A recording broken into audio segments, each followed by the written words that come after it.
I saw her for the first time at the cafe on Main Street. She was sitting by the window, sunlight catching her hair, and I swear the world stopped for a second. I walked over, heart thumping like crazy. "Hi," I said, trying to sound casual. She looked up and smiled. "Hi. Can I help you?" I just wanted to say your sketchbook looks amazing. Do you draw?" She laughed softly, and it was like music. "Yeah, I do. Do you want to see?" I nodded, and she flipped it open. Every page was filled with incredible sketches, faces, landscapes, tiny details I'd never noticed before.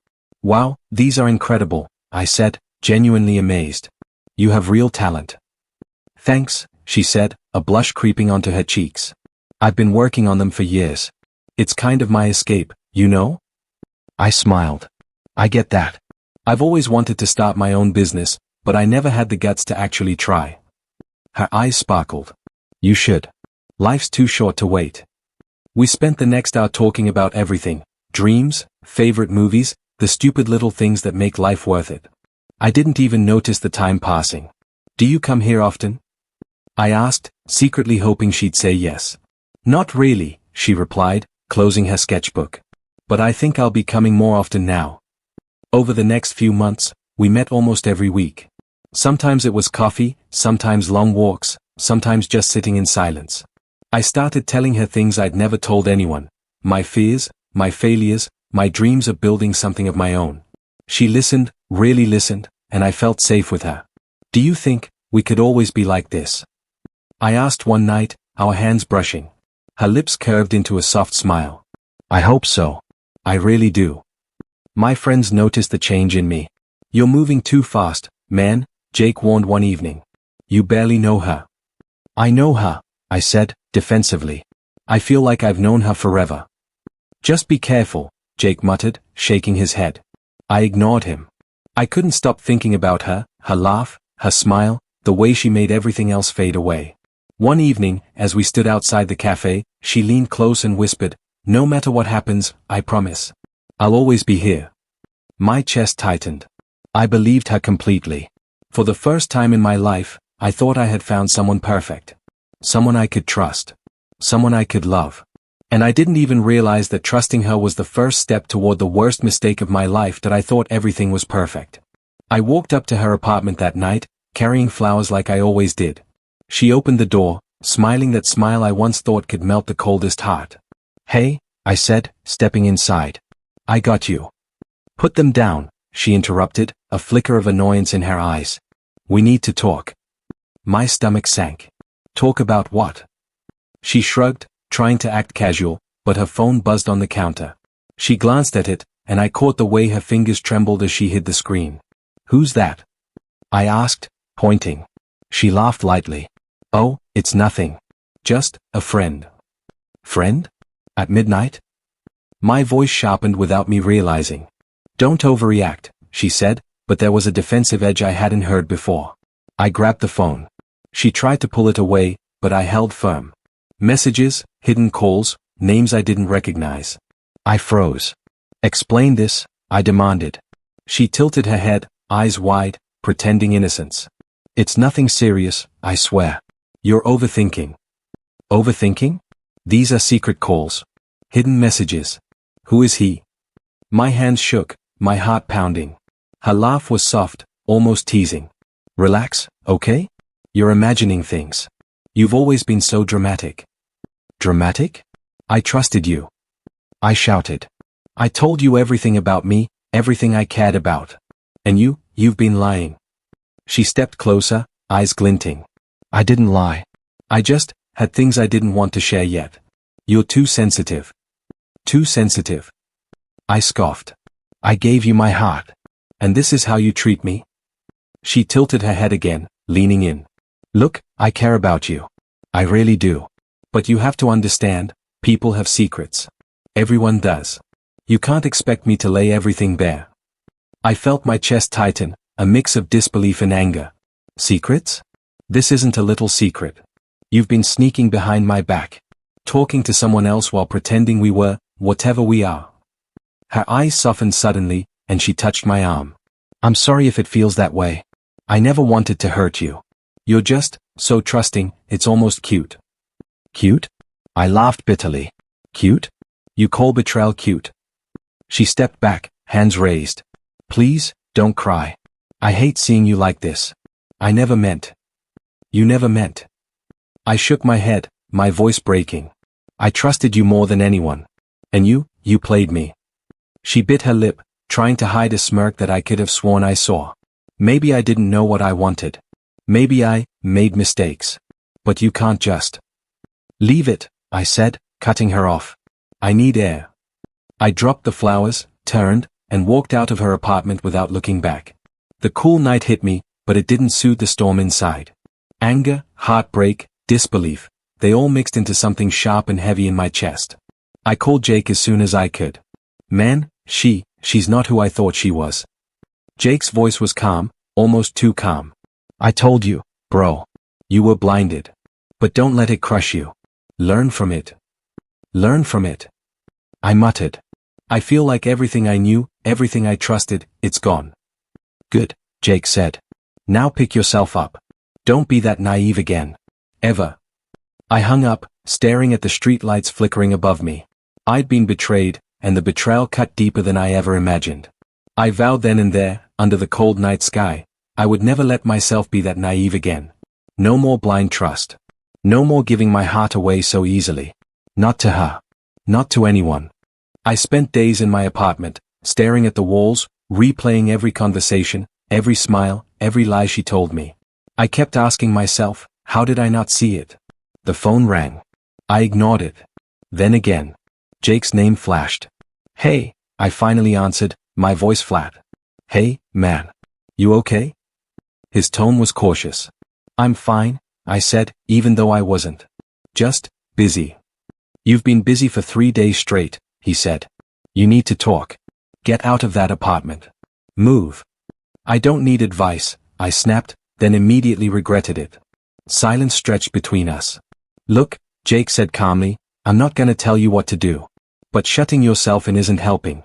You trusted someone. They betrayed you. That sucks. It hurts. But staying buried in it? That's worse. I can't just move on, I muttered. I feel like an idiot.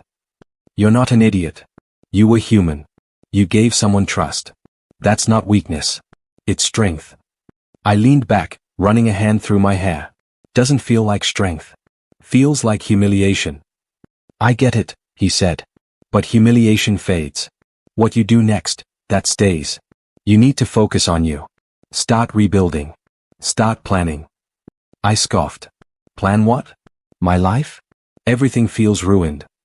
Exactly, he said. You rebuild stronger. Smarter. Don't let anyone control you like that again. Later, I met Marcus, my mentor from work, for coffee.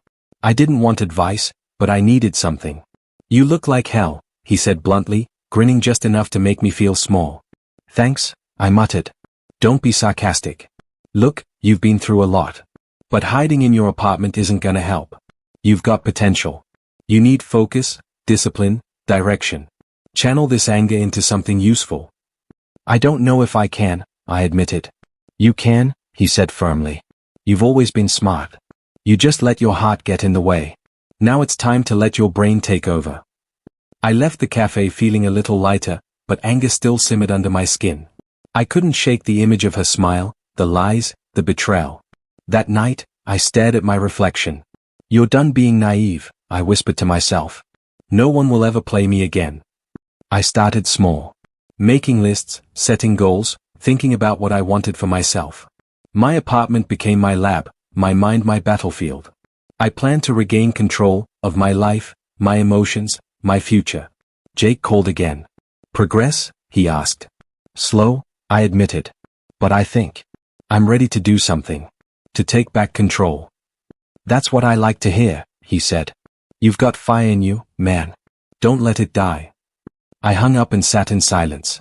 Anger, pain, and determination swirled together. I realized something important. I couldn't change the past, but I could control what happened next. For the first time since the betrayal, I felt a spark of hope. It was small, fragile, but it was there. And I clung to it.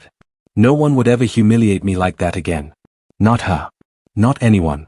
I would rise from this, smarter, stronger, and ready for whatever came next that I hadn't expected to see her. Well, not in this context. I was walking through a networking event for local entrepreneurs, trying to blend in, when someone tapped my shoulder. "Excuse me, are you Adil?" I turned and faced a woman in her late 30s, sharp suit, confident smile. "Yes, that's me. And you are?" "I'm Mrs. Farah," she said. "I run Farah Industries. I couldn't help but notice how you handled the Q&A session earlier. You have potential." "Thank you," I said, keeping my tone polite, hiding the curiosity that sparked in my chest. She leaned slightly closer, lowering her voice. "I'm looking for someone entry-level. Someone smart, eager, and discreet. You'd be perfect for it." "Entry-level?" I asked, feigning casual interest. "I have experience, but I'm willing to learn.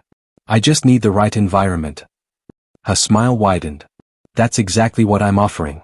It's a chance to prove yourself, Adil. You'd start small, but with dedication, well, there's room to grow." I nodded, suppressing the grin forming in my mind. This could be my way in. "I appreciate it, Mrs. Farah. When can we discuss the details?" She scribbled a number on a card. "Call me tomorrow. I'd like to see how you handle the first task. And, discretion is key. No mistakes." "Understood," I said, taking the card. Every step felt like a chess move. Not revenge yet, not tonight, but a chance to study her world from the inside. I left the event and ran into someone familiar. "Hey," a voice called, sharp and slightly condescending. "I didn't expect to see you here." I turned to see Farhan, an acquaintance from a previous seminar. "Farhan," I said, keeping my voice neutral. "What brings you here?" "Oh, same as you, I guess," he said with a smirk. "Networking. Looking for opportunities. Not that I'd expect someone like you to land anything serious." I smiled politely, hiding my irritation. "You never know. It's all about timing and effort, right?" "Timing and luck," he countered. "Some of us actually have connections." "I guess we'll see," I said, letting the words hang. My mind raced with possibilities. Farhan could be an obstacle, but for now, he was just background noise. Later that evening, I called Mrs. Farah. "Hello, this is Adil. I'm following up about the opportunity you mentioned." "Good, I was hoping you'd call. Meet me at the office tomorrow morning, 10 a.m. I'll give you the first assignment. Remember, discretion." "Understood. I'll be there," I said. As I hung up, I stared at the ceiling, a mixture of excitement and strategy filling me. This wasn't just a job. It was my entry point. My chance to observe her family, her empire, her world. Not yet revenge, not yet, but a start. I rehearsed questions, imagined office politics, and considered allies and rivals. Every interaction, every glance, every word could be a tool. I felt alive again. The betrayal was still fresh, but now it fueled me. It sharpened me. Tomorrow, I'd step into her world. Not as a naive boy with a broken heart, but as someone careful, calculating, ready to move silently, to learn, to survive, and maybe one day, to hold the cards. Word count, 600 white heavy checkmark. I can now generate chapter 5, infiltrating the enemy's world, 700 words. Next, continuing the first-person POV, dialogue heavy, showing his strategic entry into her family business. Do you want me to do that now? The first day at Farah Industries felt like stepping into a cage I was meant to escape.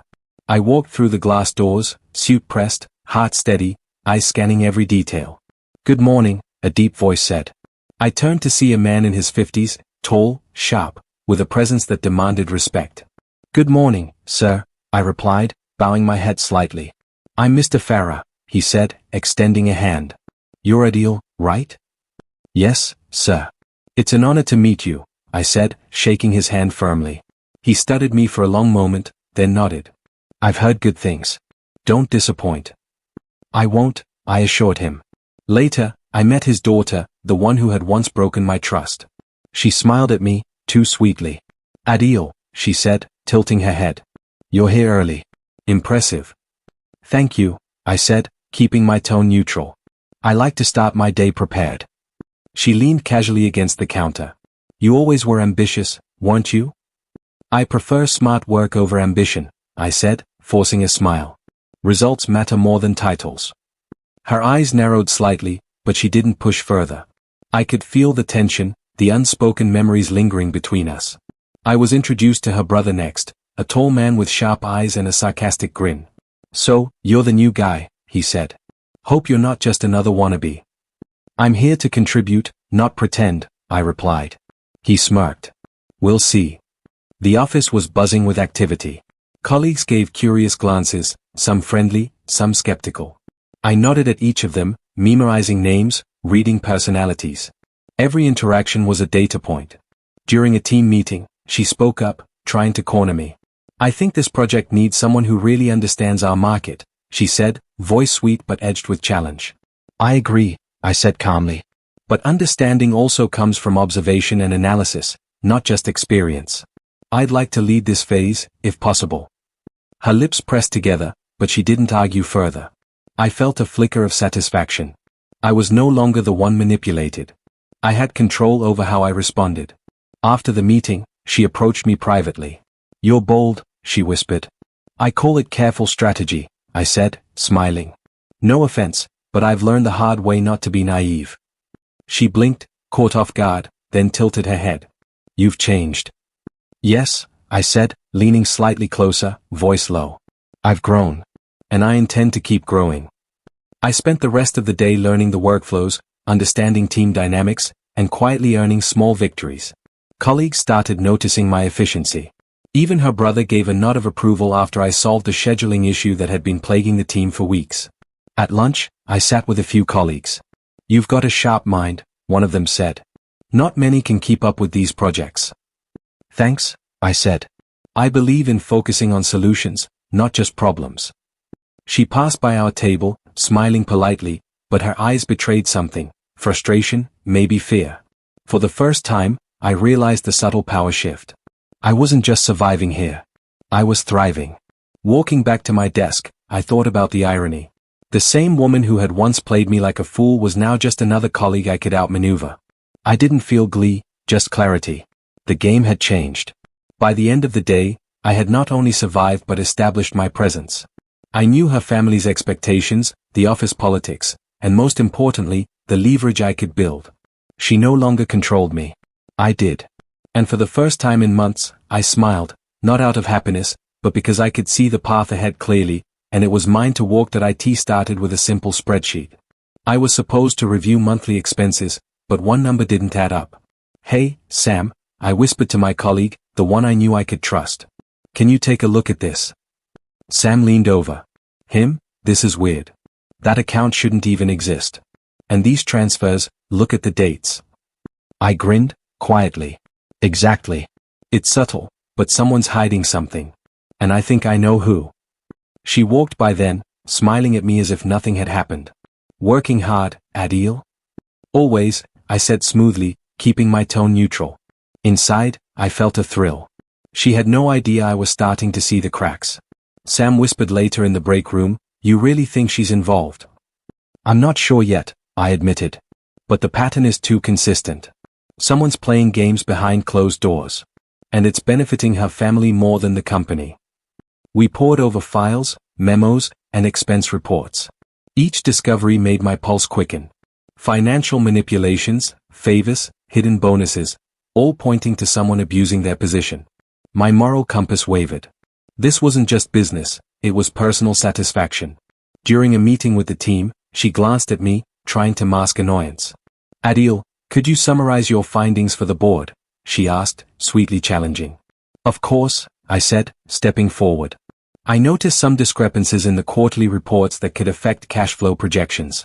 If we review these internal transactions." Her eyes flicked briefly to the side, a subtle warning, but I pressed on. "We might need stricter oversight on these accounts. Some entries appear to be for personal benefit rather than company operations." The board members murmured. She bit her lip, but I stayed calm, smiling politely. Her influence couldn't stop the facts. Later, Sam joined me privately. "You're walking a fine line, you know. If she catches on." "I know," I said, sipping my coffee. "But the more I learn, the more power I have. This isn't revenge yet, it's preparation. Every secret, every weak point, it's a tool." "She's cunning," Sam warned. "Be careful. People like her don't forgive." "I'm not asking for forgiveness," I said, my voice low. I'm asking for control. And I've learned enough already. During the afternoon, I noticed a rival colleague hovering near my desk, peeking at my work. Planning something? I asked casually. He laughed, uneasy. No, just curious. You're moving fast. You should be careful, I said, leaning back. Not everyone appreciates ambition when it threatens their position. By the end of the day, I had documented enough to see patterns. Her family's empire wasn't as solid as it appeared. Financial shortcuts, favoritism, and hidden alliances, each revelation was a brick I could use in my plan.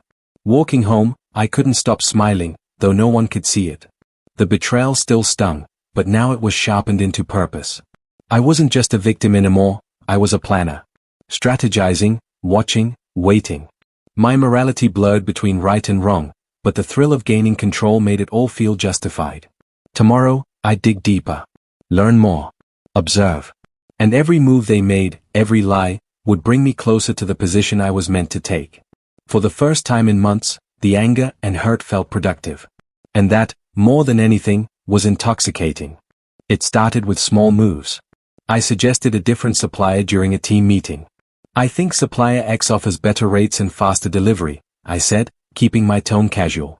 It could save us significant overhead if we switch. She raised an eyebrow, tilting her head. Are you suggesting we replace a long-term partner based on a small cost difference? Not just cost, I replied, smiling slightly. Efficiency, reliability, and scalability. I've done some research. Supplier X has consistently outperformed in our sector. The room was quiet for a moment. She frowned, and I could see the tension creeping into her smile. Interesting, she said finally, nodding slowly. We'll consider it. Later, during a strategy session, I presented an alternative approach to a marketing campaign. If we focus on digital engagement first, we could reach a younger demographic faster. The data supports it. Digital engagement is risky, she said, trying to assert authority. Our clients expect traditional methods. I understand that, I said calmly. But if we integrate both, we cover all bases and potentially increase ROI by 15%. She pressed her lips together. I see. You've thought this through. I always do, I said lightly. In the break room, one of the colleagues whispered to me, you're shaking things up. She doesn't like it. I'm aware, I whispered back. And I intend to continue. The tension between us became palpable. During lunch, she approached with her signature calm smile. Adil, she said, voice soft but pointed. You seem ambitious lately. I've always been ambitious, I replied evenly. I just make sure it benefits the team as well as myself. She chuckled, a low, dangerous sound. And what if your ambition starts conflicting with my plans? I met her gaze steadily. Then I hope we can find a solution that works for both of us. Her eyes flicked away for a moment, betraying surprise. She wasn't used to resistance. Later that week, I handled a client meeting she had prepared for herself. She had planned to impress the executives with a particular pitch, but I presented additional data, showing options she hadn't considered. Afterward, she cornered me in the hallway. I noticed your additions. Were they necessary? Yes, I said firmly. The client needs clarity. We can't rely on charm alone to secure deals. Her jaw tightened. You're growing bold. And you're growing cautious, I said softly, letting the words linger. By the end of the day, whispers started circulating. Colleagues were noticing the shift, my influence increasing, her reactions subtle but visible. I felt a thrill I hadn't experienced in months. This wasn't revenge yet, it was strategy. Every move calculated, every response measured. That evening, I sat at my desk, reviewing the day. She's realizing I'm no longer the naive fool she once played, I thought, smiling. And I'm just getting started. A message popped up from Sam. Careful. She's starting to panic. Don't let it get to you. I'm aware, I replied, typing quickly. Panic is temporary. Strategy is permanent. I thought about how far I'd come. From heartbreak to careful observation, from isolation to subtle control. She had underestimated me once, now she was on edge. The game had changed. And I was the one holding the pieces. Even in meetings, even in casual conversations, the shift was noticeable. She tried to assert dominance with smiles, gestures, and carefully worded comments, but I deflected each one with calm precision. You're very composed, she said in a private moment, trying to mask her anxiety. Experience teaches composure, I replied, voice steady. And I've had enough experience to know how to navigate tricky situations. She stared for a moment, eyes sharp, then turned away. I could feel the wheels turning in her mind, trying to figure me out, trying to regain control. But it was too late. I wasn't the same person she had manipulated before. As I left the office, I glanced back at her in the conference room. Her posture was tense, her smile tight. I walked out, heart steady, mind clear, knowing one thing.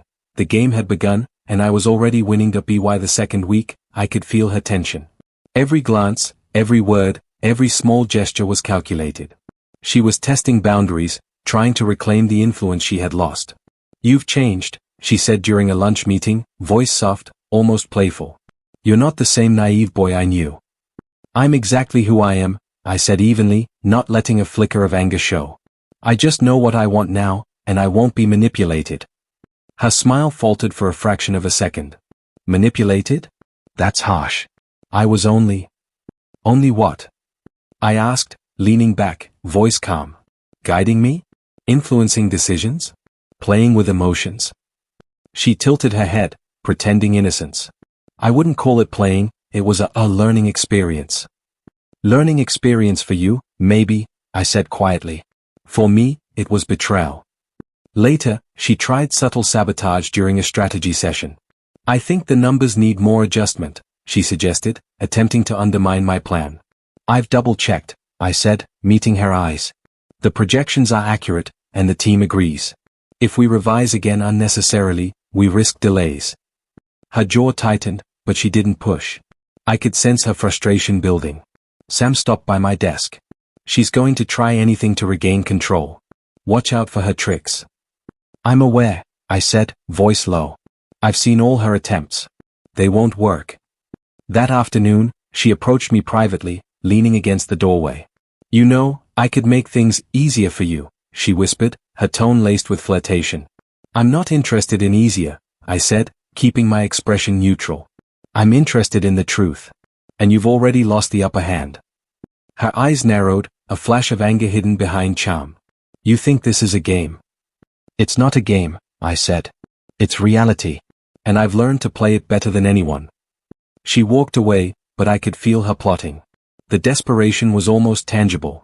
Later, during a meeting with a rival executive, she subtly tried to discredit me. Adil's analysis is thorough, she said, voice light, but I'm not sure he understands the full context yet. I understand the context perfectly, I said, steady and calm.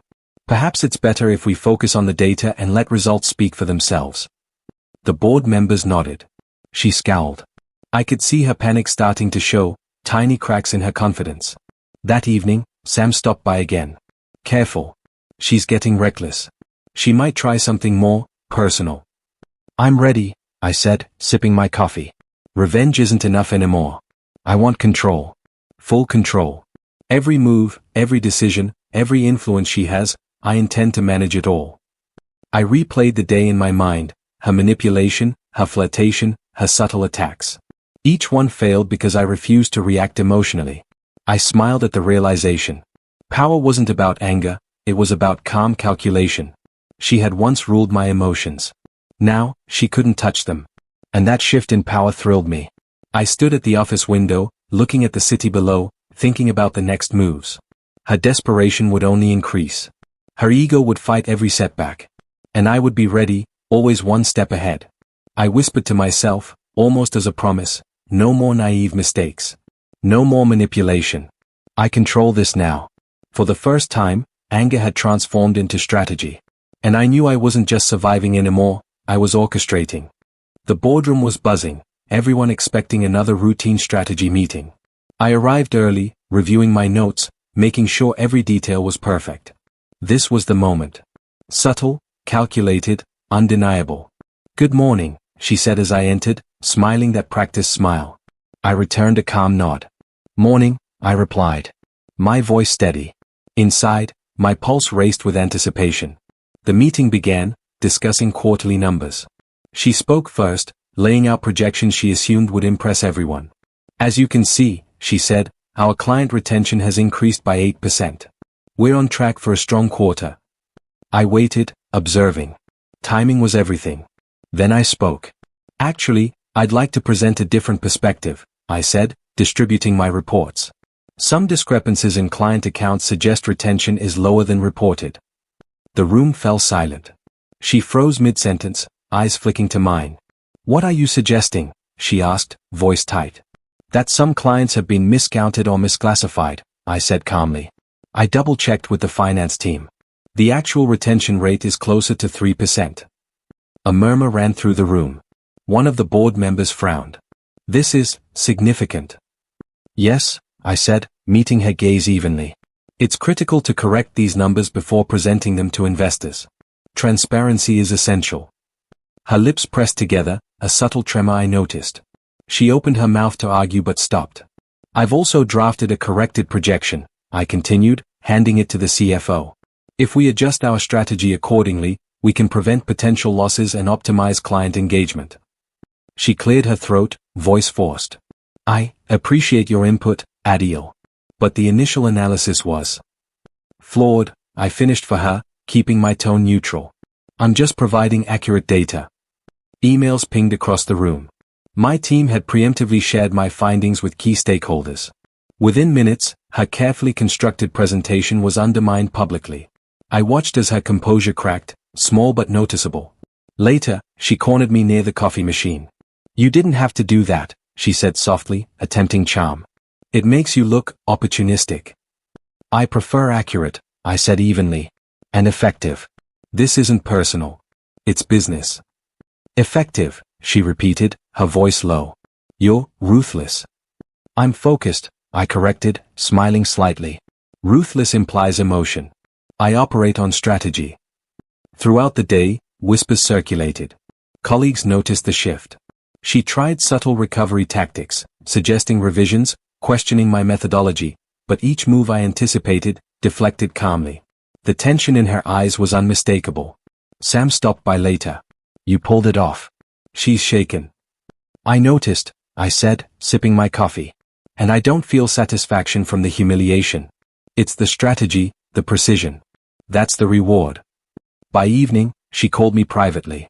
You've changed the dynamic, she said, her voice tight. I didn't expect this. I've learned, I said quietly. And I intend to keep learning. Your influence over me ended long ago.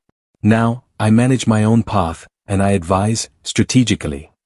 She nodded once, her eyes guarded. Vulnerability flickered, brief and startling.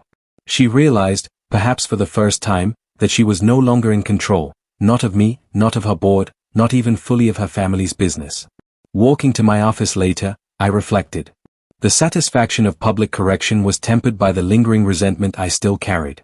Betrayal hadn't fully left me. But I understood now, strategy, patience, and calm calculation outweighed raw emotion. Power was more effective than anger. And for the first time, I felt entirely in control, not because I had won a battle, but because I had mastered myself. I glanced at her office across the hall. She was reviewing my corrected reports, her expression tight, her ego bruised. It was a small victory, but significant. The tables had turned. And the game, my game, was only beginning that I noticed at first in subtle ways. A missed call from her brother, curt emails from her father, hushed whispers in the office. Her influence outside work was eroding. Looks like she's losing allies fast, Sam said quietly over lunch. I've seen, I replied, stirring my coffee. It's complicated. I feel a mix of satisfaction and hesitation. Why hesitation? He asked, raising an eyebrow. Because this isn't about me anymore, I said slowly. It's karma. She's facing consequences for her actions. But seeing it unfold, it's unsettling, even if justified. Later, during a team briefing, she struggled to defend herself. I assure you, my recommendations are valid, she said, voice strained. One of the board members interrupted. We've reviewed the reports. Adil's analysis has been thorough and accurate. Your projections are questionable. Her lips pressed together, and she swallowed hard. I felt no joy, only a calm understanding that this was the natural order of things. Sam nudged me later. You're not gloating? I'm observing, I said. There's a difference. Satisfaction in strategy, yes. Gloating over pain? No. That's petty. Outside the office, rumors spread.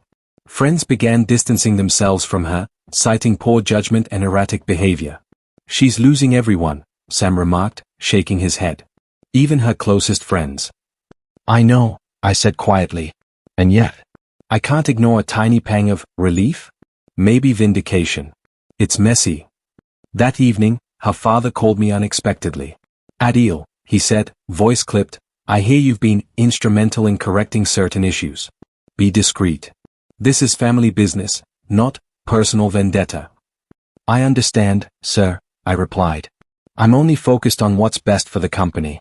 Everything else is secondary." A week later, she herself called. The ringtone made my chest tighten briefly, but I ignored it for a few moments before picking up. "Adil. I need your help," she said, voice tight, almost desperate. I made mistakes. Everything's falling apart." I leaned back in my chair, studying the ceiling. The words were heavy with guilt and fear, but I felt nothing but calm detachment. "I'm afraid that's not something I can fix for you," I said evenly. "You've set things in motion. You'll need to handle the consequences yourself." There was a long pause. You're serious?" she asked, voice wavering. "I'm serious," I confirmed. "It's not personal. It's cause and effect. Actions have outcomes. You'll see that now, just as I did back then." The line went silent. I could almost hear her taking in the reality she had ignored for years. Sam watched me after I hung up. "That must feel satisfying." "I suppose," I said. "But satisfaction isn't the same as pleasure. I'm observing balance being restored. That's what matters." I reflected on the irony. The same woman who had once controlled my life, my heart, my choices, was now at the mercy of her own decisions. Yet I felt no triumph, only clarity. "Do you think she'll learn?" Sam asked. "I hope so," I said, voice low. "If she doesn't, life will teach her anyway. That's the point. Karma doesn't need me to intervene." As I returned to my work, I realized that my journey had changed me. Once, I sought revenge. Now, I sought understanding, control, and balance. The anger had faded. What remained was perspective, and the quiet assurance that the world, in its own way, delivered justice. The office was quiet, the kind of silence that carries anticipation. She walked in, hesitant, almost unrecognizable without her usual armor of charm and control. "Adil," she said softly, voice trembling. We need to talk." I didn't rise from my chair. My gaze stayed fixed on the reports in front of me, though I felt the weight of her presence. "Talk," I said, my tone even. "You have 5 minutes." Her eyes darted around, searching for some leverage, but there was none. "I made mistakes," she whispered. "I betrayed you. I never meant to hurt you so badly." "You didn't just hurt me," I said quietly, voice low but firm. "You shattered my trust, my world. And you expected me to forgive blindly. Did you think I'd forget?" She swallowed hard, her lip quivering. I know now. I see it. Everything I did, I can't undo it. But please. I never stopped caring. Can we start over?" I felt a flicker, brief and dangerous, of the old feelings, the temptation to forgive, to fall back into the past. My chest tightened, a familiar ache threatening to cloud my judgment. "I care too," I admitted, voice steady. "But not in the way you want. I've spent months rebuilding myself. Learning to trust myself. You had your chance." Her eyes widened, disbelief and desperation flashing across her face. "Chance? I never expected this. You're different now. You're in control." "Yes," I said, standing now, finally facing her fully. "I am. And I've learned that control isn't about anger or revenge, it's about knowing your boundaries, your worth, and not letting anyone manipulate you again." She stepped closer, voice pleading. "Adil. Please. I can fix this. I'll do anything. I need you to forgive me. Don't let this ruin us." I shook my head slowly, hiding the tug at my heart. "It's too late for us. Too late for reconciliation. You made your choices, and now you face the consequences. I've accepted mine, learning, growing, taking control. You must face yours." Tears formed in her eyes. You can't just walk away. Not after everything. Not after what we shared." I took a deep breath, steadying myself. Walking away isn't the point. The point is that I no longer let your actions dictate my life. I've taken back control of my path. That path doesn't include letting you manipulate me again. Her shoulders slumped. Vulnerability, regret, and fear mingled in her expression. I understand, she whispered. I didn't realize, until now. But, please, don't hate me. I don't hate you, I said quietly, feeling the last remnants of anger soften into clarity. Hate isn't productive. But trust is gone. And consequences exist for a reason. You cannot escape them. That's the reality you created.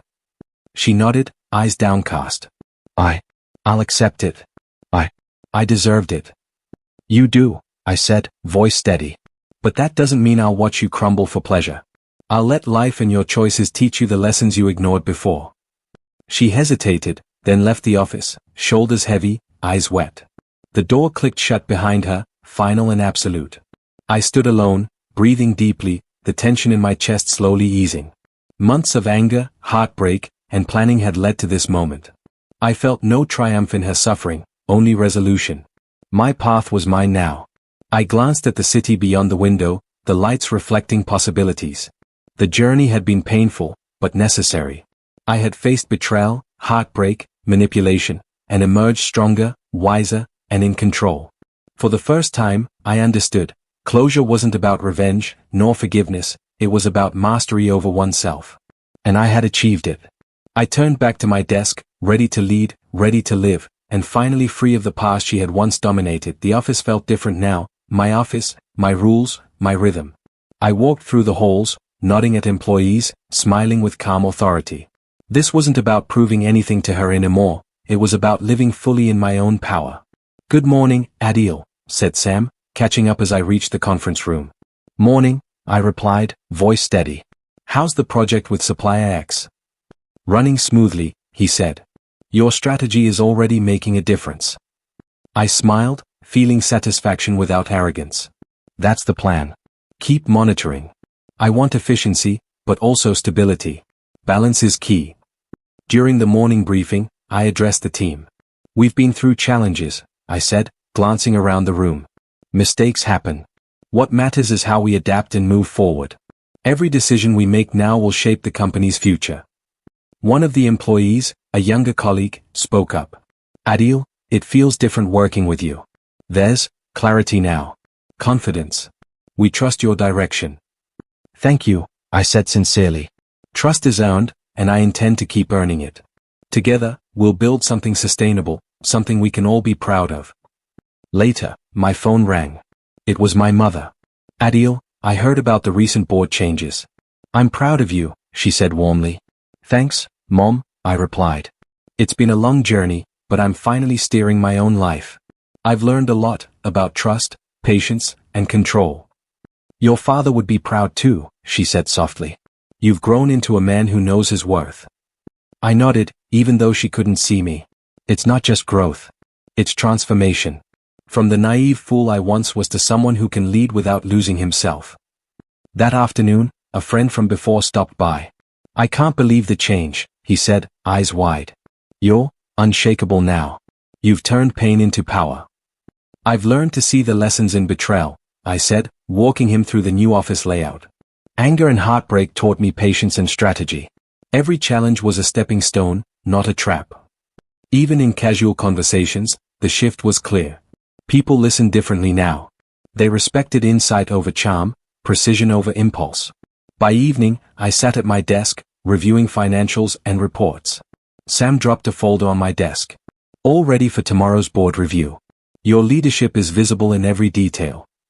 I picked it up, smiling quietly. Good. Visibility is important, but subtlety in execution matters more. We shape perception and reality simultaneously. As the office emptied, I lingered by the window, city lights reflecting possibilities. The journey from heartbreak, betrayal, and manipulation had led me here, not just to control the company, but to control my own life. I whispered to myself, almost as a promise, I survived. I grew. I'm stronger than I ever imagined. And I won't let anyone ever take that away again. Sam appeared in the doorway, smiling. Ready to head out? Soon, I said, turning to face the night. I want to savor this moment. It's more than victory. It's closure, growth, and freedom. Everything I lost, I found again, stronger, wiser, and in control. We left together, the city alive around us. And for the first time in years, I felt entirely at peace. The past no longer haunted me. The future was mine, built from lessons, resilience, and an unwavering belief in myself. I had risen from the ashes, not just as a survivor, but as a man transformed, powerful, self-aware, and ready for whatever life had in store next. The office felt different without her. No tension in the hallways, no sharp glances or forced smiles. Just quiet, peaceful, deliberate, almost unnerving in its stillness. I walked through my domain, nodding at employees, receiving updates, making decisions. Everything moved smoothly, predictably, efficiently. I paused at her old office. The chair was empty, the desk untouched. For a moment, I felt a flicker, a memory of laughter, arguments, and late-night confessions. I breathed deeply, letting it pass. Those moments had shaped me, yes, but they no longer controlled me. Sam approached quietly. It's strange, isn't it? How different things feel now. I smiled faintly, nodding. It's quiet. But it's right. This is the balance I've been seeking. Control, clarity, closure. We walked past the conference room, empty, the sunlight catching the polished table. I remembered how many battles had been fought here. Power struggles, accusations, revelations. Now it was just a room, neutral, a space for decisions rather than drama. Later, I sat at my desk, reviewing reports. The numbers reflected success, growth, and stability. I had rebuilt everything, not just the company, but myself. No longer naive, no longer manipulated, no longer lost in heartbreak.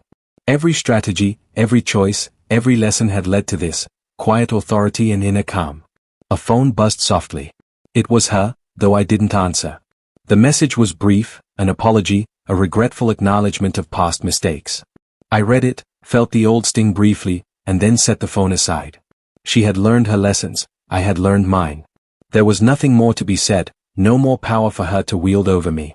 I gazed out the window at the city skyline, watching people move through their lives. It reminded me of my own journey, from trust to betrayal, from naivety to awareness, from heartbreak to control. The pain hadn't vanished entirely, but it had transformed into strength, into understanding, into acceptance. I whispered softly to myself, a quiet affirmation, I survived. I grew. I am free. The day passed in routine. Decisions made, meetings conducted, plans set in motion. There was satisfaction in the work itself, not in victories over others. That was the true reward, mastery over my own life, not dominance over someone else's. As the sun set, the office emptied. I lingered for a moment, alone, listening to the soft hum of the building. Memories surfaced, unbidden, laughter, pain, whispers of promises broken and lessons learned. I allowed them to exist without letting them dominate. Silence filled the room. I smiled faintly, leaning back in my chair. Justice had been served, the past reconciled, but emotions remained, raw and real. It was a bittersweet peace, the kind that leaves scars yet empowers, that reminds you of what you've endured and what you've become. And in that quiet, I finally understood, victory isn't in revenge. It's in survival, growth, and the calm knowledge that you've risen above it all.